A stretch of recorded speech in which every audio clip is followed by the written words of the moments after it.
نحمده ونصلي ونسلم على رسوله الكريم اما بعد فاعوذ بالله من الشيطان الرجيم بسم الله الرحمن الرحيم قل من كان عدوا لجبريل فإنه نزله على قلبك بإذن الله مصدقا لما بين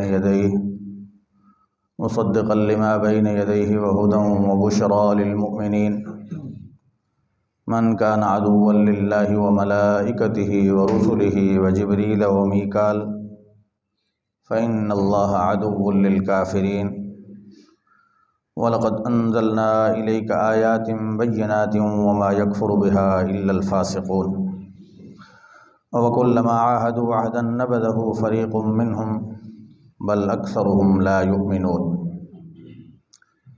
یہ آیت نمبر 97 سے 100 تک 3 آیات تلاوت ہوئی ہیں۔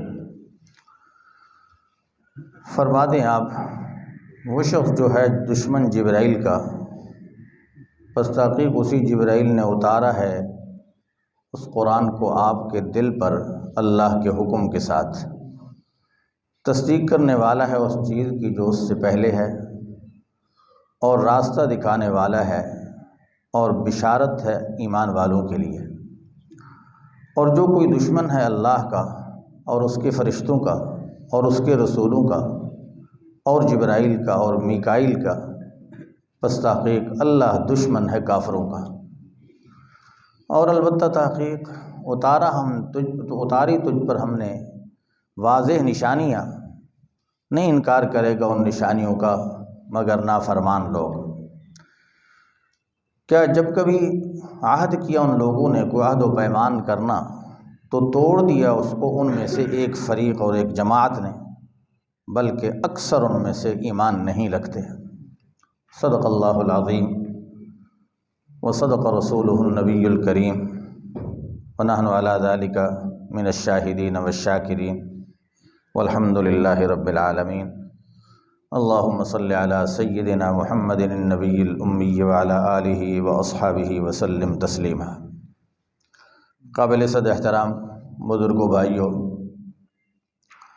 تسلسل کے ساتھ یہود کی روحانی بیماریاں یا ان کی جو برائیاں تھیں ان کا ذکر چل رہا ہے۔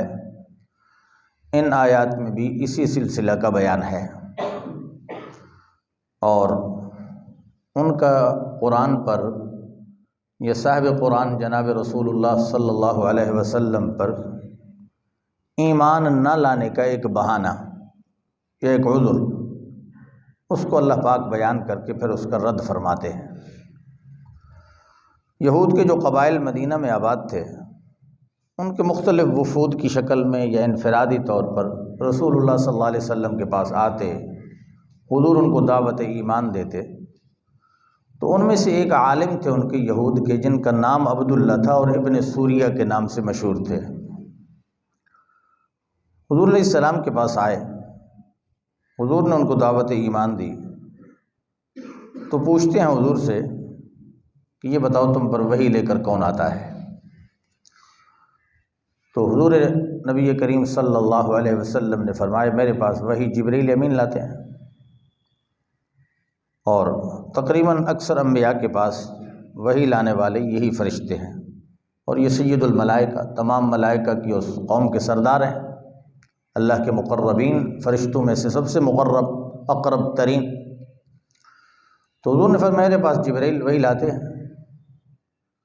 تو اب اس نے ابن سوریہ نے حضور سے کہا کہ جبرائیل تو ہمارا دشمن ہے، ہمارے بڑوں پر جو عذاب آئے ہیں بنی اسرائیل پر، یا موسیٰ علیہ السلام کی شریعت میں جو احکام شاقہ، مشکل ترین احکام اترے ہیں، تو وہ احکام لانے والے جبرائیل تھے، ہماری قوموں پر عذاب مسلط کرنے والے جبرائیل ہیں، وہ تو ہمارے دشمن ہیں۔ اگر آپ پر وہ وحی لاتے ہیں تو پھر ہم آپ کو نہیں مانتے، نہ آپ کی وحی کو مانتے ہیں، نہ قرآن کو مانتے ہیں۔ ہاں، اگر میکائیل آپ کے پاس وحی لاتے تو وہ ہمارے دوست فرشتے ہیں، بارش کا نظام ان کے ہاتھ میں ہے، وہ بارش برساتے ہیں دنیا میں، اور اس عمل سے خوشحالی پیدا ہوتی ہے، دنیا کو روزی ملتی ہے۔ اگر آپ کے پاس وحی لانے والے میکائیل ہوتے تو ہم آپ کو مان لیتے، قرآن کو بھی مان لیتے، آپ کے اوپر آنے والی وحی کو بھی مان لیتے۔ اب یہ ان کا عذر لنگ تھا کہ اللہ کے بندو کہ جبرائیل ہو یا میکائیل، وہ دونوں اللہ کے فرمانبردار بندے ہیں، وحی لانے میں جبرائیل کا کوئی ذاتی عمل دخل نہیں ہے، وہ تو اللہ تبارک و تعالی کے قاصد ہیں۔ دیکھنا یہ چاہیے تھا کہ جبرائیل کو بھیجا کس نے ہے، پیغام کس کا لا رہا ہے۔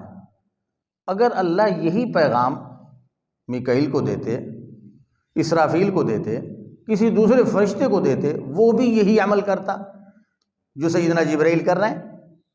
یہ تو صرف اللہ کے حکم کے پابند ہیں، ان کا ذاتی عمل کوئی نہیں ہے۔ اسی طرح اگر سابقہ اقوام پہ عذاب آئے ہیں تو عذاب میں اگر حضرت جبرائیل کا کردار ہے تو وہ بھی محض اللہ تبارک و تعالیٰ کے مامور کا، کہ اللہ کے حکم کو پورا کیا اس نے۔ وہی لانے میں، عذاب لانے میں یا احکام شاقہ لانے میں جبرائیل کا اپنا کوئی ذاتی کردار نہیں ہے، وہ اللہ کے حکم کا پابند ہے۔ اللہ نے جو حکم دیا جبرائیل نے اس کو پورا کیا۔ اس لیے یہود کو یہ عذر نہیں کرنا چاہیے تھا، لیکن انہوں نے عذر کیا۔ بہرحال اس کا جواب اللہ تعالیٰ نے دیا، من کان عدوا لجبریل فإنہ نزلہ علی قلبک۔ جو جبرائیل کا دشمن ہے وہ خوب سن لے، کان کھول کے سن لے، انہ نزلہ علی قلبک، کہ اس قرآن کو آپ کے قلب اطہر پر، آپ کے دل پر جبرائیل نے ہی اتارا ہے۔ اب یہاں قرآن کے نزول کی نسبت حضور علیہ السلام کے قلب اطہر کی طرف ہوئی۔ یاد رکھنا نزول کے دو طریقہ ہوتے ہیں۔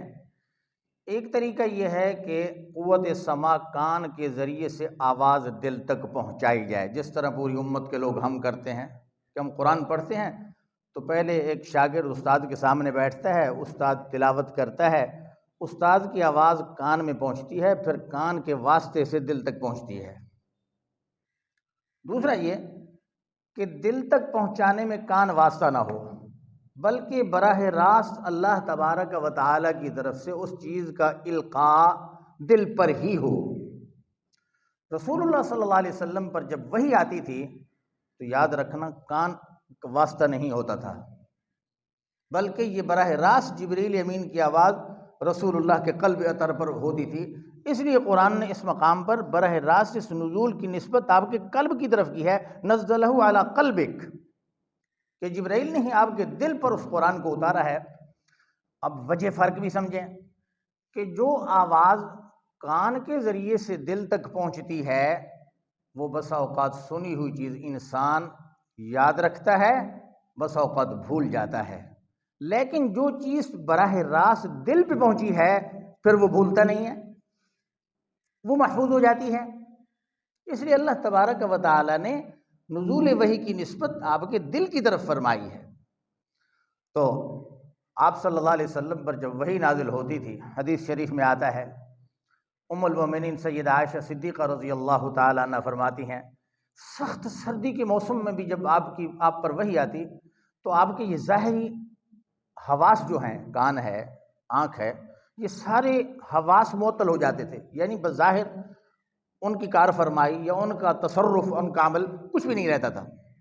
براہ راست اس وحی کا تعلق آپ کے دل سے ہوتا، اور کیفیت یہ ہوتی، ام المومنین فرماتے سخت سردی کی موسم میں بھی آپ کی پیشانی پر پسینہ ٹپکتا۔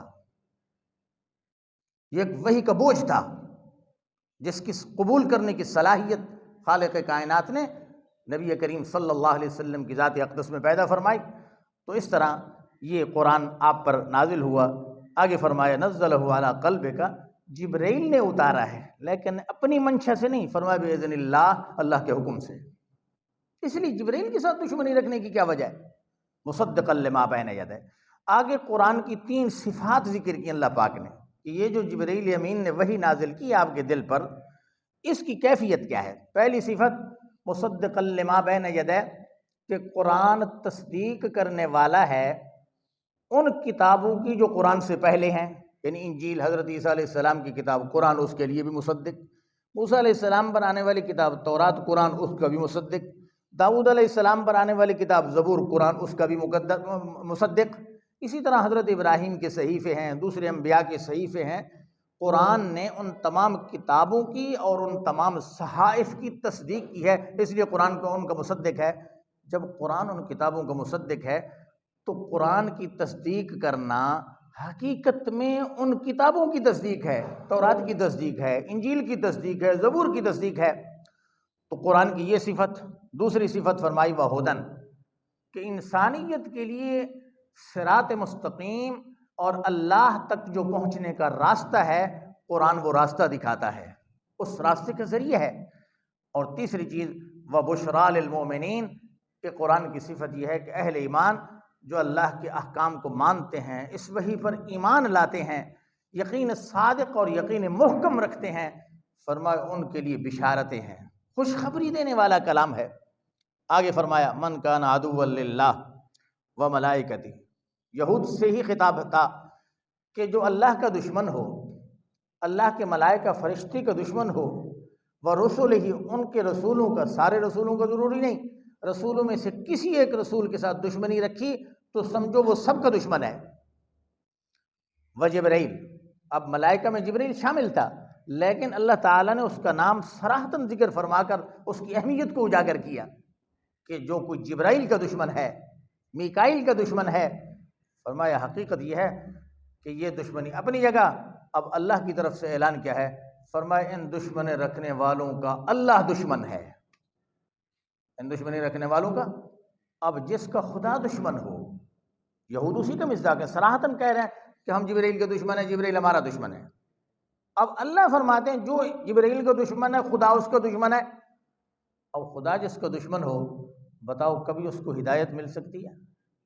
کبھی اس کو صراط مستقیم کی رہنمائی مل سکتی ہے؟ کبھی اس کو جنت سے اپنا جہنم سے چھٹکارا مل سکتا ہے؟ یہود کا یہ کہنا کہ ہم چند گنتی کے ایام جائیں گے جہنم میں، ایسی بات نہیں ہے۔ ان اسباب کی وجہ سے وہ دائمی جہنم کے مستحق ہیں۔ جب اللہ تعالیٰ کی طرف سے یہ بات آئی، اسی طرح وَلَقَدْ أَنزَلْنَا، مزید تشریح جو کل سے انشاءاللہ ان اگلی آیات کی تشریح ہوگی۔ وَمَا عَلَيْنَا إِلَّا الْبَلَاغُ۔